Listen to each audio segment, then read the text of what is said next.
الحمد لله والصلاة والسلام على رسول الله وآله وصحبه ومن والاه. آمنت بالله ربا وبالإسلام دينا وبسيدنا محمد صلى الله عليه وسلم نبيا ورسولا. رب اشرح لي صدري ويسر لي أمري واحلل عقدة من لساني يفقهوا قولي. اللهم علمنا ما ينفعنا وانفعنا بما علمتنا وزدنا علما. آمين. You are welcome to our Tafsir session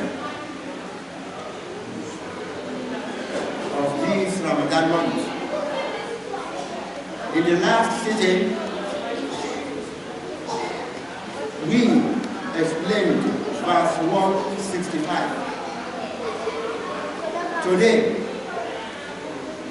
we are going to explain verse 166 and possibly up to 168. Possibly.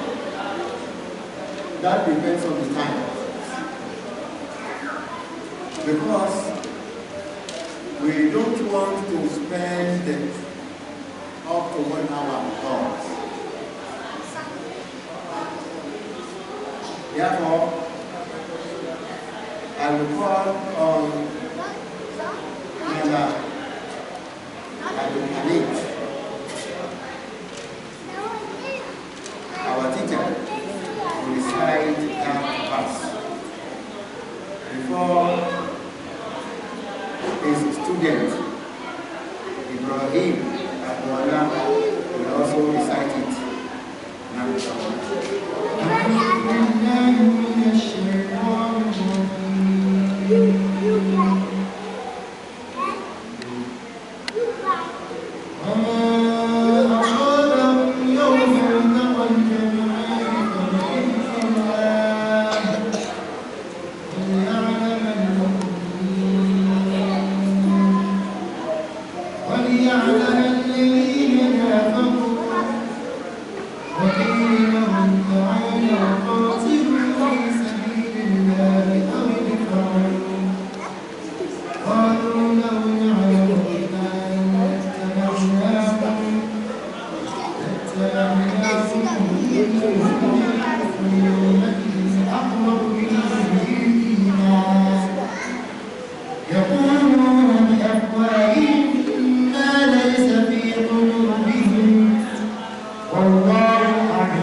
صدق الله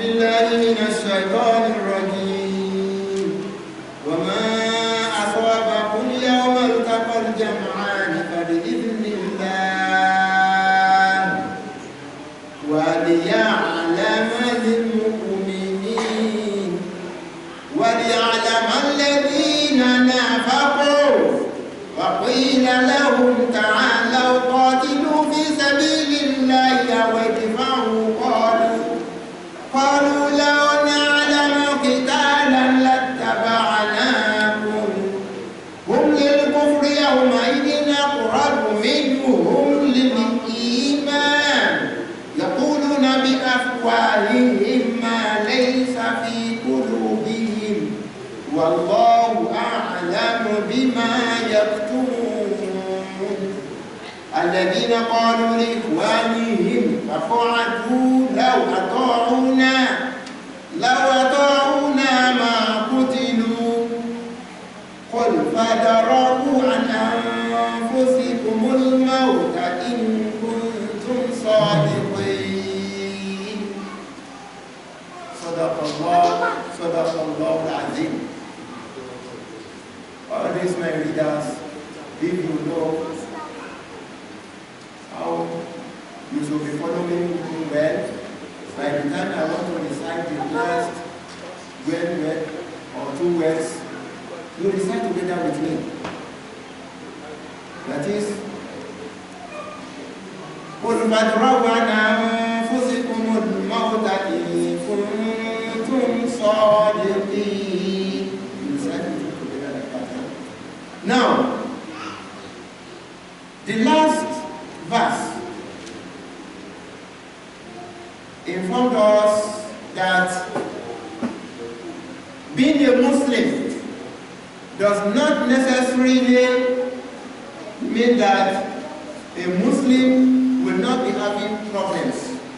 When we know that even the prophets, the messengers, the apostles used to have problems greater than their followers. In this verse, Allah subhanahu wa ta'ala is now telling us in a more clearer picture of the event. Because that event is about the Battle of Uhud. I told you that Prophet Muhammad sallallahu alaihi wasallam left Mecca for Medina because the infidels, the Quraysh people who were there idol worshippers, did not allow the Muslims to practice Islam. So Prophet Muhammad sallallahu alaihi wasallam migrated. The enemies of Islam, whenever they mentioned it, they will say that he fled. Prophet Muhammad sallallahu alaihi wasallam did not flee, but he migrated from a place where he could not worship Allah to a place where he could freely worship Allah subhanahu wa ta'ala. After migrating to Medina, the Quraysh people used to pursue him there. They used to go and harass him. In the second year, they went to fight against him. In which battle? In which battle was that? That is the Battle of Badr. That was the Battle of Badr. But unfortunately for the Quraysh people, the Prophet won that war. The Prophet won the war.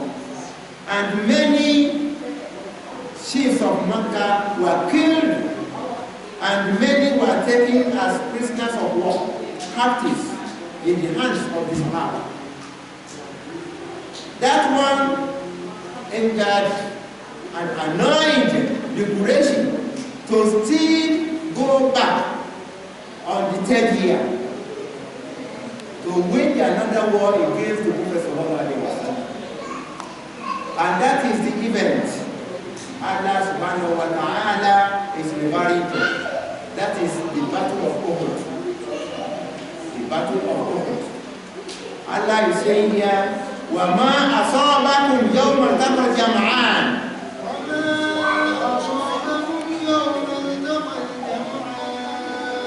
What befell you, the calamity that fell upon you, the misfortune that struck you when the two armies met at Jama'an, the two armies, army of the Muslims and army of the idol worshippers. Fabi'idillah has been with the permission of Allah subhanahu wa ta'ala. Allah wanted it to be to teach you a lesson, and that lesson, as mentioned to you in the last sitting, is to let you know that you are to always obey the first order. Obey the first order. Whenever you are having an amir, a leader, whatever instructions he gave you, so far the instruction is in line with the will of Allah, it is your duty to comply. That is just the lesson Allah wanted you Muslims to learn about that event. That was why Allah allowed such to befall you, even as you are still the believers in Him. وَلِيَعْلَمَ الْمُؤْمِنِينَ. He did that one just to let it be clear to everybody who are true believers. Who are true believers. Don't forget that in the last sitting, we told you that Prophet Muhammad sallallahu alaihi wasallam, on learning about the presence of the Quraysh people close to Medina, he quickly gathered the Muslims of Medina to seek their opinion about what they should do. The youth suggested that they should remain inside the city and let the idol worshippers come and invade.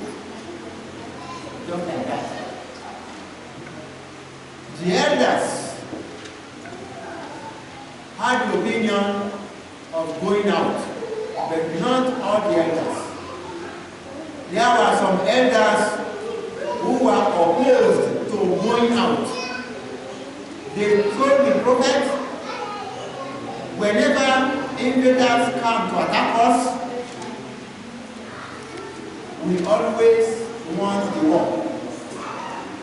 So let us remain inside Medina. Let them come and enter. We will defeat them. The youth said that no. If we do that, they will think that we are coward, that we are fearing them. We should go there to go and show them our strength. So the Prophet sallallahu alaihi wasallam left with about 1,000 soldiers with him, the power of his army. Along the way, the leader of the Mufti withdrew with 300, leaving only barely 700 with the Prophet sallallahu alaihi wasallam, and the Prophet still proceeded. Because the situation would not allow him to make extra effort. On reaching there, he selected 50 warriors who were able to throw spears. You know spear? The spear that is being used. The spear that is used during war. Those who are able to throw spears very well, or as you say, attackers, strikers. He shoots 50 and ask them to climb a nearby hilltop. He made one of them as their mayor, because that is how we have it in Sharia. When we are telling one of us to be a mayor, and now they are 50, so he made one of them to be their mayor. He said that we should not come down except I ask you to come down. When the war started, the Muslims, alhamdulillah, won the war. Those who were on the hilltop started startling. They were startled. They told their Amir, what are you waiting for? Let us go down. The Amir told them, no. The Prophet said that we should not come down until he sent to us. But they disobeyed their Amir. They disobeyed. And that was why when they came down, the Quraysh people who were fleeing away looked back and observed that those who were protecting the Muslims from the hilltop had reduced drastically. So that was why they returned to the battle. And so the Prophet ﷺ was injured. The lesson Allah subhanahu wa ta'ala wanted to teach us then is the importance of obedience. The importance of obedience. Whenever you have a leader, obey your leader. In as much as what he is asking you to do is not against the will of Allah subhanahu wa ta'ala. Verse 167. وَلِيَعْلَمَ الَّذِينَ نَافَقُوا وَقِيلَ لَهُمْ تَعَالَوْا قَاتِلُوا فِي سَبِيلِ اللَّهِ أَوِ ادْفَعُوا قَالُوا لَوْ نَعْلَمُ قِتَالًا لَاتَّبَعْنَاكُمْ هُمْ لِلْكُفْرِ يَوْمَئِذٍ أَقْرَبُ مِنْهُمْ لِلْإِيمَانِ يَقُولُونَ بِأَفْوَاهِهِمْ مَا لَيْسَ فِي قُلُوبِهِمْ وَاللَّهُ أَعْلَمُ بِمَا يَكْتُمُونَ.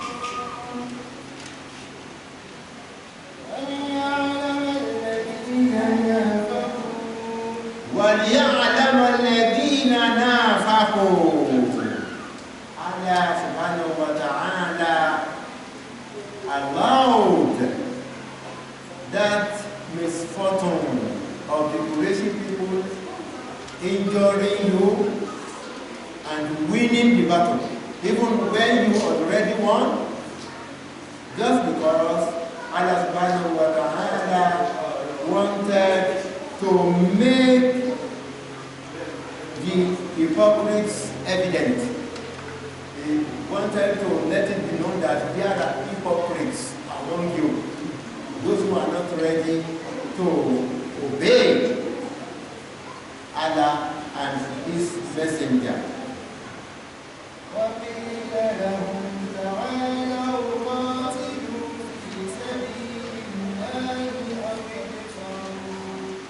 Because they were told, come now, fight in the way of Allah, or at least defend. If you are not aggressive, then you have to be defensive. You either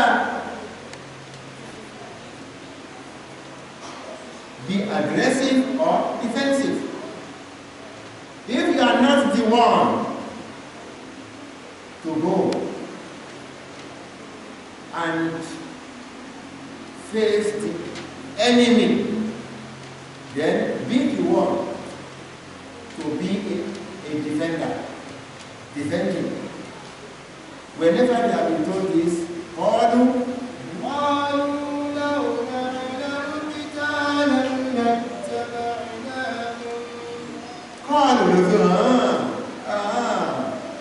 is it so easy?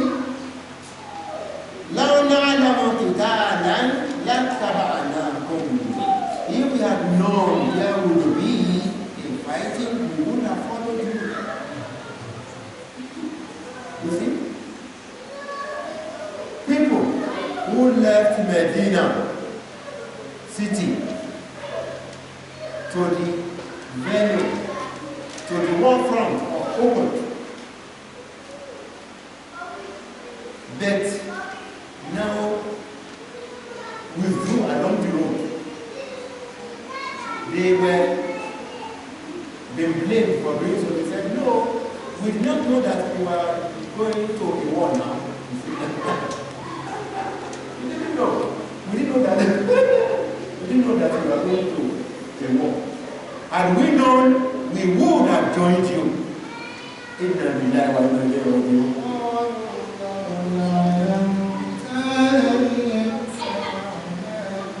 we had known there would be fighting, we would have followed you. They were saying this why they are ringleader. Even at the saloon, when the Prophet ﷺ was seeking the opinions of all residents of Medina, Ibn Salul confronted the Prophet saying that, do you want to take us as easy praise in the hands of the infidels? What is our number? What is our number? That you want us to go and confront them outside. Let us remain. Let them come in. We will defeat them inside. Now see the rebels who are within. They were saying that we do not know that we are going to war. If we are known, we would have followed you.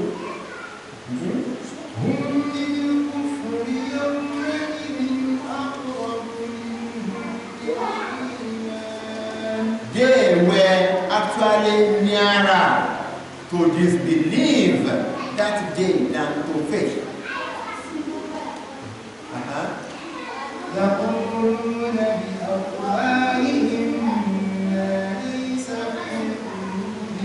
They were only saying with their mouths what was not in their hearts. Because as they were saying that they did not know anything about the war, their hearts were behind them. You are lying, you are lying. Didn't the Prophet ﷺ gather all of you seeking your opinion in Medina before they went out? Why were you not saying that you did not know that there would be a war? They were saying with their mouths what was not in their hearts.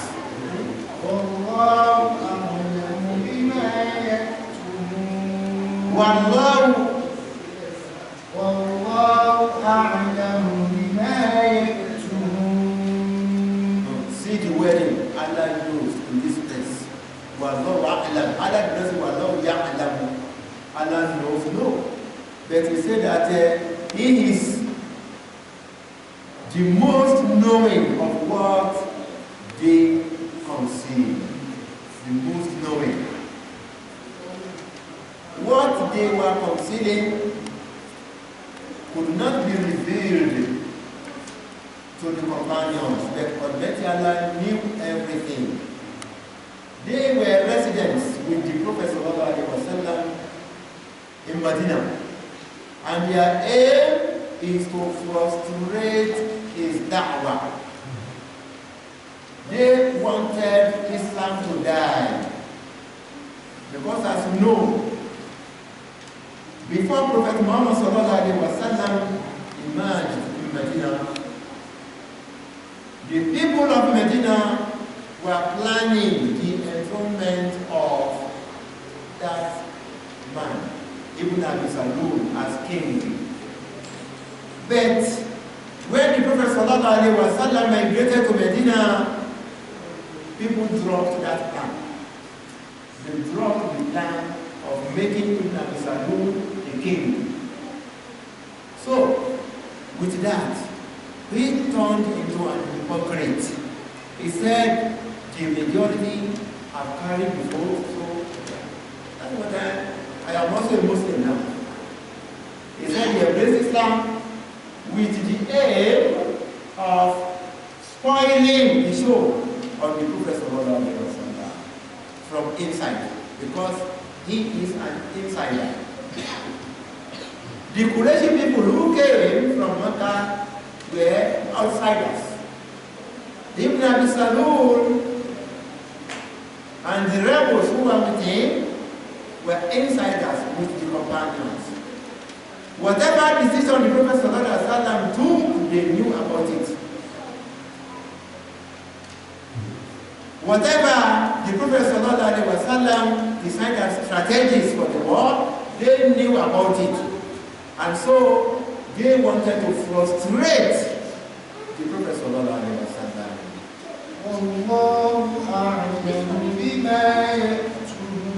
And that is why Allah used that expression, that He is the most knowing of what they conceive.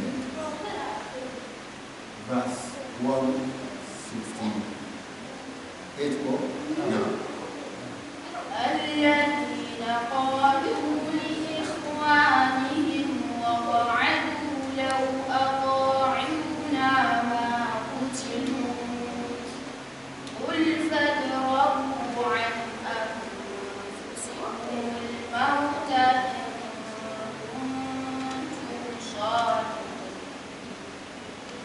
Allah Akbar. Every human being is mortal. Allah alone is the immortal. Even angels are mortal. Even the angel of death himself is mortal. Not to talk of the rest of creations. But the hypocrites do not understand like this. That is why Allah is saying,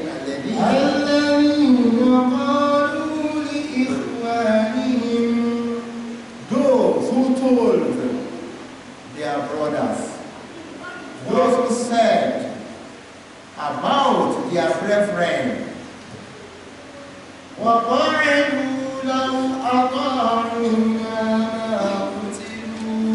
while they themselves sat at home, did not follow the Prophet to the battle, and even along the way, those who followed him still withdrew. They were not saying to the matters of Uhud, talking about them. لو أطاعونا ما قتلوا.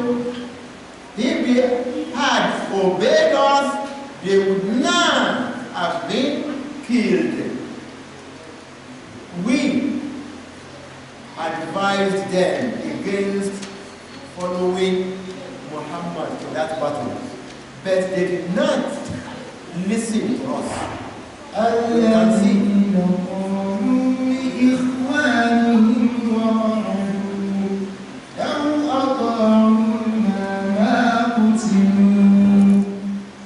You know that in that battle, many Sahaba were killed. The old and young were killed during that battle. When the Quraysh people returned to the war front after the disobedience of those on the hilltop. The Prophet ﷺ himself was injured. His incisors, the front teeth, were broken, and his jaw was badly hit. The helmet that he was putting on his head entered into his jaw.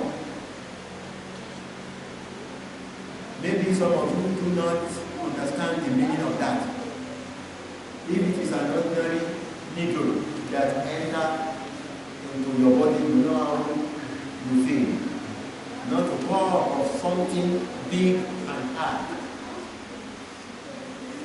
So, that happened to the Prophet and the Sahaba.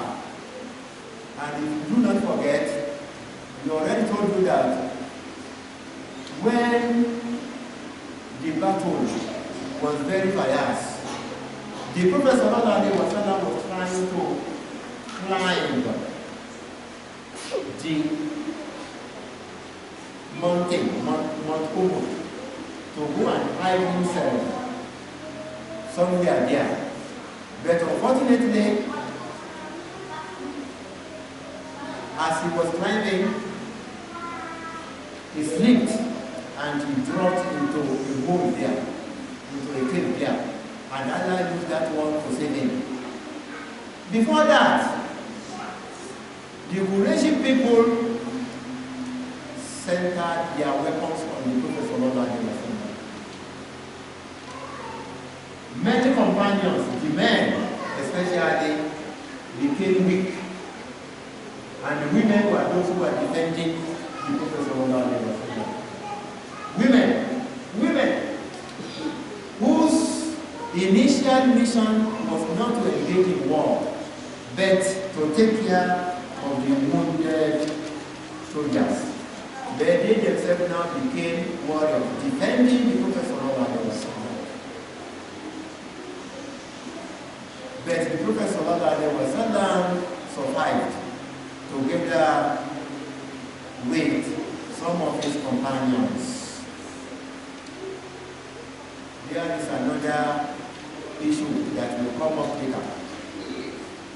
Because when the Quraysh people could not see the Prophet anymore, they announced that, we have won now, yes, we have finished him, we have killed him, we have slaughtered him as we slaughtered many of his companions. When the leading Sahaba had that word, they were perplexed, confused. So, they lose hope. They lost hope. They said, if the Prophet has been killed, it is better they kill us together with him.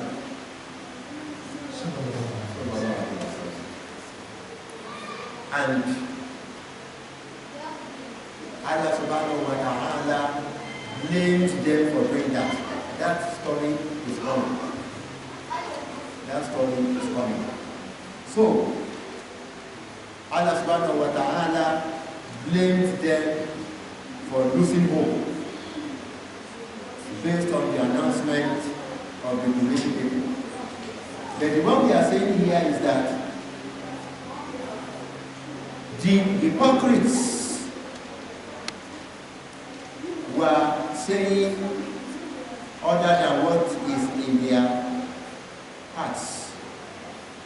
They told their brothers, their slain brothers, their martyred brothers, those who were killed in the battle, had they obeyed us, they would not have been killed. They disobeyed us and followed the Prophet. And this is the outcome of their disobedience to us.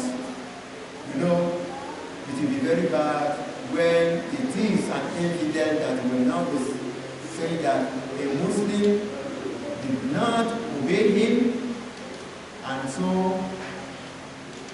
what the Muslim meant is the outcome of disobedience to an evidence. That is something very bad. And that is why Allah subhanahu wa ta'ala replied and saying,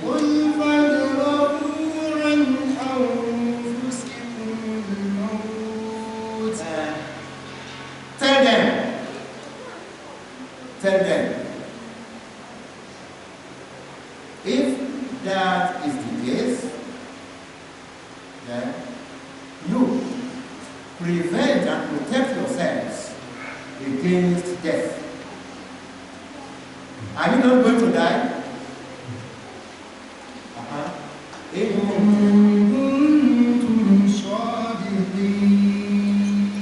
Prevent death from yourselves if you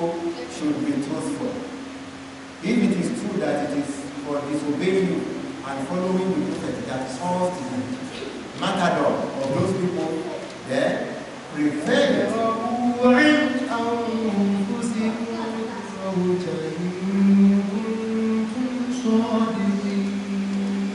prevent death from yourselves if you are truthful. That is the meaning of those 3 verses. These are Tafsir that we are reciting and we are using. The writers have this to tell us about verse 166. Verse 166. وما أصابكم يوم التقى الجمعان فبإذن الله وليعلم المؤمنين. وما وقع بكم من كرام. What occurred to you of wound and injury, or cutting or killing and slaughtering and matador, في غزوة أحد, in the battle of Uhud, يوم التقى جمع المؤمنين وجمع المشركين, the day that the 2 armies of both the believers and the idol worshippers met. فَكَانَ النَّصْرُ لِلْمُؤْمِنِينَ أَوَّلًا, and then victory was initially on the side of the believers. ثُمَّ لِلْمُشْرِكِينَ ثَانِيًا, and then lastly victory was on the side of the idol worshippers. فَذَلِكَ كُلُّهُ بِقَضَاءِ اللَّهِ وَقَدَرِهِ. All of that had been due to the wish of Allah and His decree, His judgment, His qadar. وَلِيَظْهَرَ مَا عَلِمَهُ اللَّهُ فِي الْأَزَلِ, so that what Almighty Allah already wrote in the eternal time to occur would manifest. لِيَمِيزَ الْمُؤْمِنِينَ الصَّادِقِينَ مِنْكُمْ, so that with that those who are true believers among you will be distinct from those who are not truthful to yourselves. Then about verse 167, they say, 167,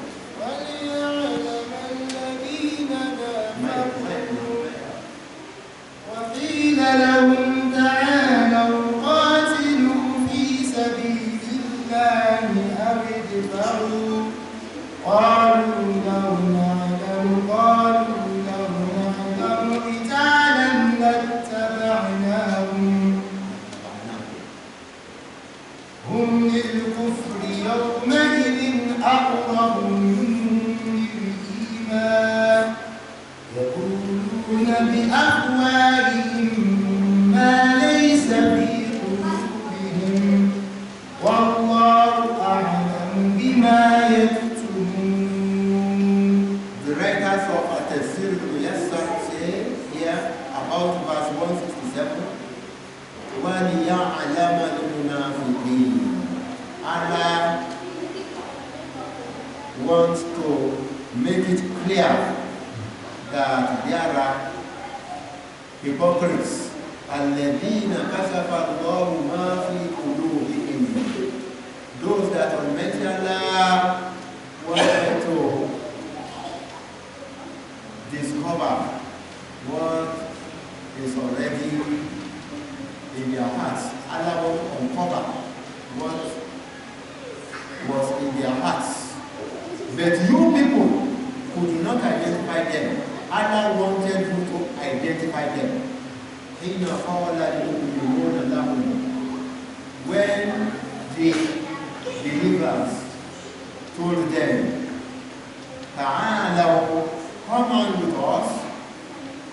قاتلوا معنا في سبيل الله.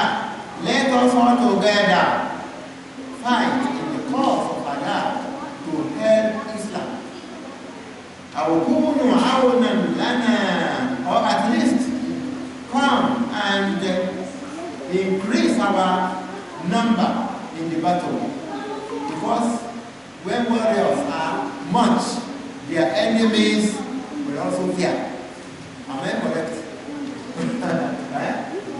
When the warriors are plenty in number, their enemies will fear them. So the believers told the hypocrites, if we don't even want to fight, come and increase our number. Come and increase our number, our population.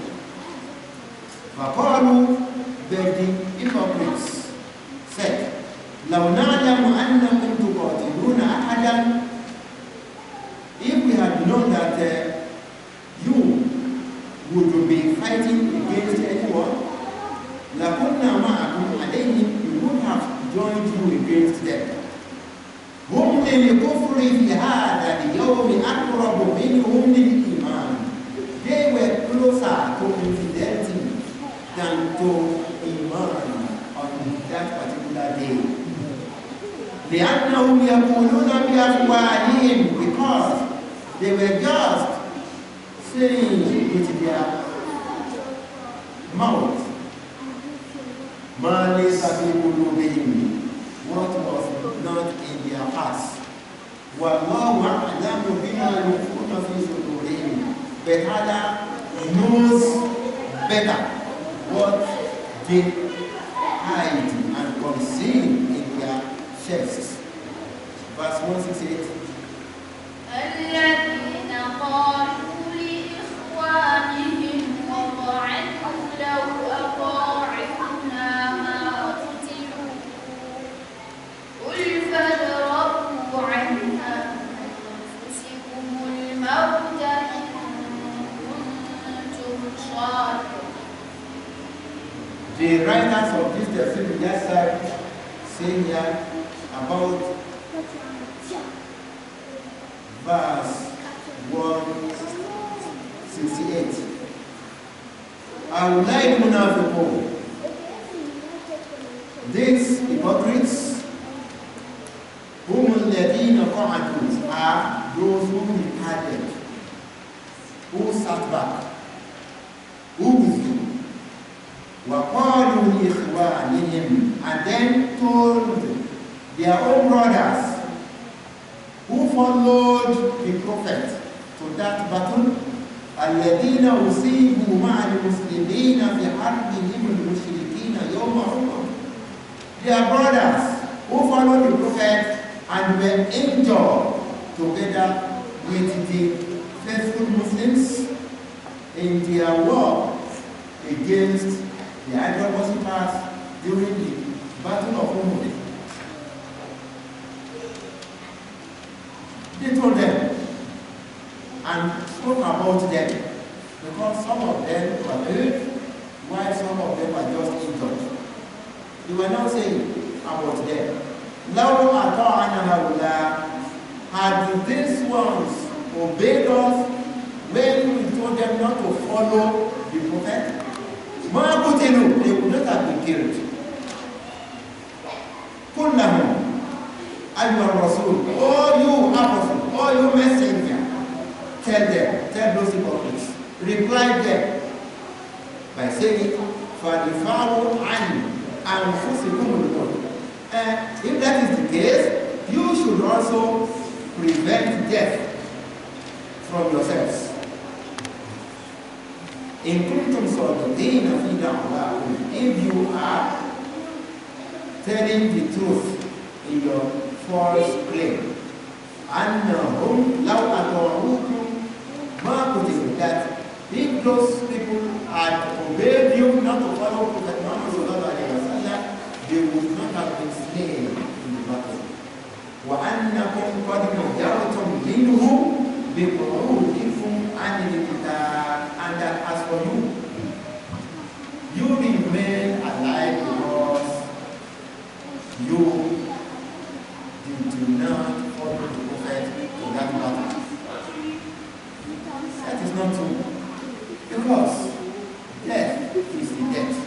Every man is immortal. I tell you about an elderly Baba who used to trek to his farmland. People will tell him, there are things other people are missing now. He said, I don't want them to kill me.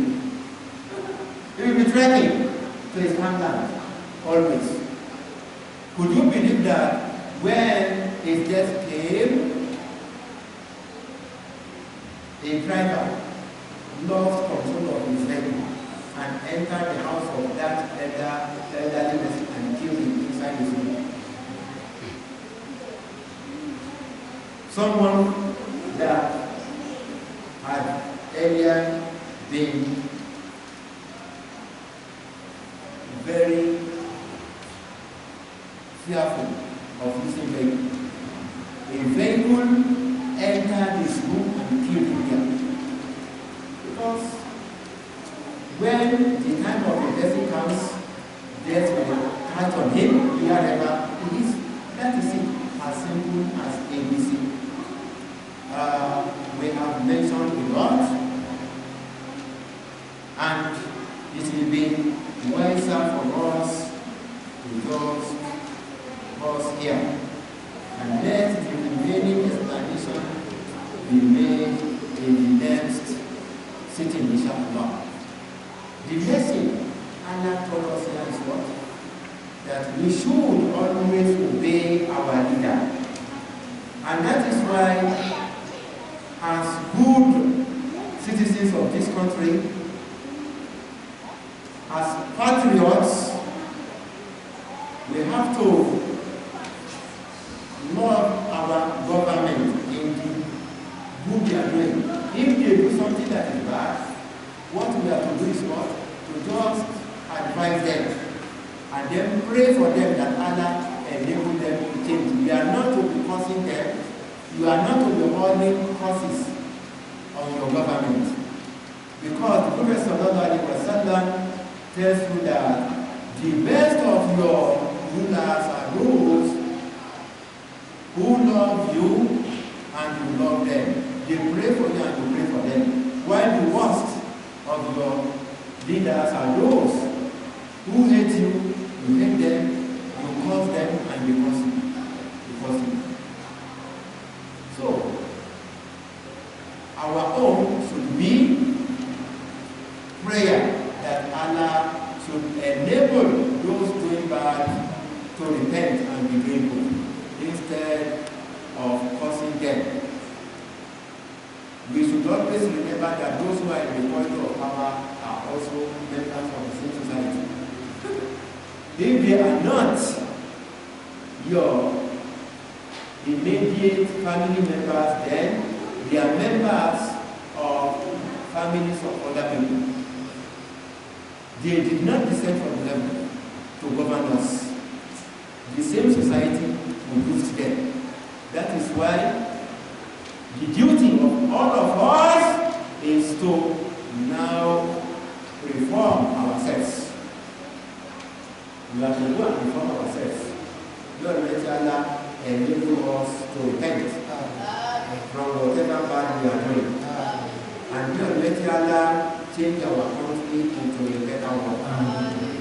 Those who are in the quality of power, those who are doing good among them, Lord, let Allah enable them to continue doing good. And those who have bad aims, make Almighty Allah remove them and replace them with better ones. And those who are now aspiring to get there, may Almighty Allah also inspire them with the spirit of doing good. Anybody that is intending evil with the citizens of this country, may Allah never allow him to get there. Amen. Summa amen. Summa amen. Al-HUDA wala quwwata illa billahi al-aliyyil azim. We thank Almighty Allah for his efforts upon us. Here we are resting the case for now. Is there any No question. I don't know. You Muslims, when you are in fasting, I don't know, you don't have the idea of asking questions. اللهم ربنا علمنا ما ينفعنا وانفعنا بما علمتنا وزدنا علما فإنه لا علم لنا إلا ما علمتنا وأنت العليم الحكيم. ربنا آتنا في الدنيا حسنة وفي الآخرة حسنة وقنا عذاب النار. وسبحان ربك رب العزة عما يصفون وسلام على المرسلين والحمد لله رب العالمين. وسبحانك اللهم